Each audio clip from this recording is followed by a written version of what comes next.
नमस्कार मित्रांनो, DMER Maharashtra academy YouTube चॅनलवर तुमचं सगळ्यांचं मनापासून स्वागत आहे. ऐका, आजचा जो अपडेट आहे ना तो खूपच सिरियस आहे. आज आपण DDH अकोलाच्या म्हणजे आरोग्य सेवा उपसंचालक अकोला यांच्या अगदी नवीन गरमागरम भरती नियमांबद्दल बोलणार आहोत. त्यामुळे जराही वेळ न घालवता चला थेट मुद्द्यावर येऊया. आणि ही एक गोष्ट डोक्यात पक्की ठेवा, जेव्हाही हे रिक्रुटमेंट रूल्स म्हणजे RR प्रकाशित होतात ना, तेव्हा तो भरती प्रक्रिया सुरू होण्याचा एक ऑफिशियल सिग्नल असतो. हो, हीच ती वेळ आहे ज्याची आपण सगळे इतके दिवस वाट बघत होतो. चला तर मग बघूया की हे इतकं महत्वाचं का आहे. हे बघा, हे फक्त एक कागदपत्र नाहीये. तुम्हाला आठवत असेल, माननीय मुख्यमंत्र्यांनी सगळ्या विभागांना जुने भरती नियम बदला आणि नवीन तयार करा असे स्पष्ट आदेश दिले होते. हा त्याचाच थेट परिणाम आहे. आणि म्हणूनच जे मित्रमैत्रिणी अजूनही करू अभ्यास उद्यापासून बघू नंतर असं करत आहेत ना, त्यांच्यासाठी हा व्हिडिओ म्हणजे एक शेवटची चेतावणी आहे. Final warning. आता वेळ घालून अजिबात चालणार नाही.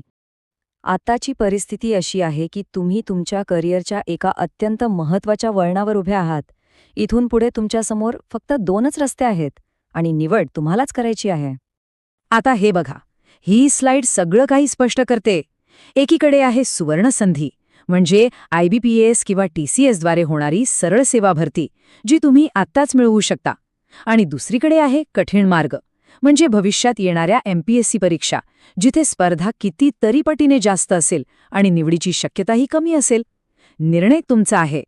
ठीक आहे, चला तर मग आता आपण प्रत्येक पदासाठी नेमके काय बदल झाले आहेत ते सविस्तरपणे बघूया. म्हणजे प्रत्येकाला आपली परिस्थिती आणि पात्रता नक्की कुठे आहे हे स्पष्टपणे समजेल. सुरुवात करूया गृह आणि तागापाल म्हणजेच हाऊस अँड लिनन कीपर आणि भांडारपाल म्हणजे स्टोअर कीपर या पदांपासून. या दोन्ही पदांसाठी एक खूप महत्त्वाचा बदल झालेला आहे. तर सगळ्यात मोठा बदल हा आहे की आता दोन्ही पदांसाठी पात्रता सरळ कोणताही पदवीधर म्हणजे एनी ग्रॅज्युएट करण्यात आली आहे आणि सोबत टायपिंग सुद्धा अनिवार्य आहे. आता तुम्ही म्हणाल असं का? तर याचं कारण असं आहे की या पदावरून थेट प्रमोशन हे लिपिक म्हणजे क्लर्क पदावर होतं आणि तिथे टायपिंग आवश्यक असतं. समजलं? चला आता वळूया प्रयोगशाळा वैज्ञानिक अधिकारी म्हणजेच लॅबोरेटरी सायंटिफिक ऑफिसर या पदाकडे. या पदाची वेतनश्रेणी म्हणजेच पे स्केल खूपच चांगला आहे. या पदासाठी DMLT आणि महाराष्ट्र पॅरामेडिकल काउन्सिलची नोंदणी कंपल्सरी आहे. पण मित्रांनो, एक खूप खूप महत्त्वाची गोष्ट लक्षात घ्या, या कॅडरमध्ये कोणतंही प्रमोशन म्हणजे पदोन्नती नाही. तुम्ही ज्या पदावर लागता त्याच पदावरून निवृत्त होता. आता आपण बोलूया किरण तंत्रज्ञ म्हणजे एक्स-रे टेक्निशियन या पदाबद्दल.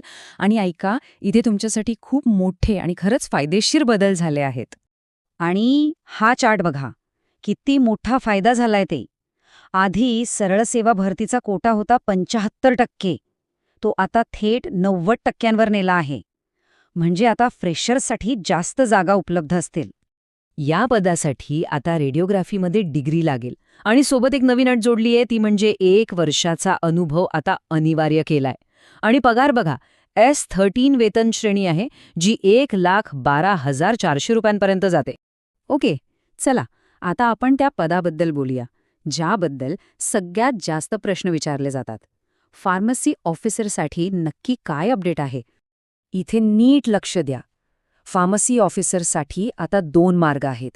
एकतर तुमच्याकडे D-Pharm असेल तर 2 वर्षांचा अनुभव लागेल, किंवा जर तुमच्याकडे B-Pharm असेल तर अनुभवाची गरज नाही. आणि सर्वात मोठी, अत्यंत महत्त्वाची बातमी म्हणजे फार्माकॉलॉजीची डिग्री आता चालणार नाही. फक्त फार्मसीमधील पदवी किंवा पदविकाच ग्राह्य धरली जाईल. आता बघूया आहारतज्ञ म्हणजे डायटिशियन या पदाबद्दल. आपण आतापर्यंत ज्या पदांबद्दल बोललो त्यापैकी या पदाचा पे स्केल सर्वाधिक आहे. या पदासाठी वेतन मॅट्रिक्स आहे S14. पात्रतेसाठी BSc होम सायन्स आवश्यक आहे. आणि इथेही एक नवीन बदल आहे, तो म्हणजे 1 वर्षाचा अनुभव आता अनिवार्य करण्यात आला आहे. चला आता थोडक्यात आरोग्य पर्यवेक्षक या पदाबद्दल बघूया. हे पद सरळ सेवा भरतीचं नाहीये, तर हे एक प्रमोशनचं पद आहे. म्हणजे कसं, तर या पदावर 50% जागा आरोग्य निरीक्षक म्हणजे हेल्थ इन्स्पेक्टरमधून भरल्या जातात आणि उरलेल्या 50% जागा प्रयोगशाळा वैज्ञानिक अधिकारी म्हणजे लॅबॉरेटरी सायंटिफिक ऑफिसर या पदावरून प्रमोशनने भरल्या जातात. तर हे होते सर्व पदांमधले महत्त्वाचे बदल.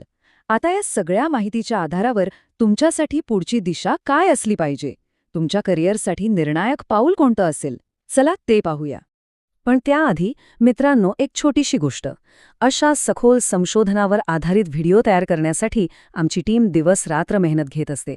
जर तुम्हाला आमचं काम उपयुक्त, अर्थपूर्ण आणि मूल्यवान वाटत असेल तर या UPI QR कोडद्वारे मनापासून छोटीशी मदत करून तुम्ही आमच्या या प्रवासात सहभागी होऊ शकता किंवा आमच्या चॅनलची मेंबरशिप जॉईन करू शकता. चला तर मग जाता जाता तुमच्यासाठी एक फायनल चेकलिस्ट. 1. RR आलेत म्हणजे भरती 100% येणार.